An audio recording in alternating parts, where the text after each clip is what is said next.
G. How to learn different diagrams for different concepts. Should we use black and blue pen for diagrams? Question 1. How to learn different diagrams for different concepts? Simple answer. You practice it. I know there could be some tools that can help you learn to draw diagrams. अब again ये आपकी ambition पे भी depend करता है आपने कितनी diagrams practice करनी है. आप हर कॉन्सेप्ट के साथ करना चाहते हैं, कुछ कॉन्सेप्ट के साथ एसेंशियल है, क्योंकि हमने पास्ट पेपर्स में देखा है वो जरूर जनरली उनसे रिलेटेड पूछता है. बायोलॉजी की डायग्राम्स जनरली एसेंशियल होती हैं, ग्रीन हाउस एमिशन की ज़रूरी होगी, सोलर लूनर इक्लिप्स इनकी ज़रूरी होगी. बहुत ज़्यादा लोगों ने अब इसके ऊपर ह्यूरिस्टिक्स डेवलप किए हुए हैं जो खास तौर पे आर्ट्स बैकग्राउंड के हैं.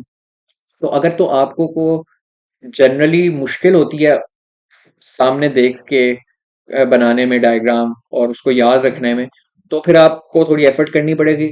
Google for instance shortcuts of drawing a simple heart diagram, shortcut for drawing simple year diagram, shortcut for drawing simple solar system diagram और लूनर इक्लिप्स डायग्राम. तो मुख्तलिफ लोगों की वीडियोस मिल जाएंगी कि जिन्होंने उसको शॉर्टकट के कुछ बताए होंगे, कुछ तरीके बताए होंगे कि जिस तरीके से आप डायग्राम ड्रॉ कर सकते हो. I think I remember I learned how to draw Pakistan's map and US map through a video online. और उसने बड़ा सिंपल करके कुछ तरीके बताए थे जिससे एक बड़ी एस्थेटिकली अच्छी डायग्राम बन जाती थी eventually. So you can use those tools. And should we use black and blue pen for diagram? So for diagram you should start with pencil.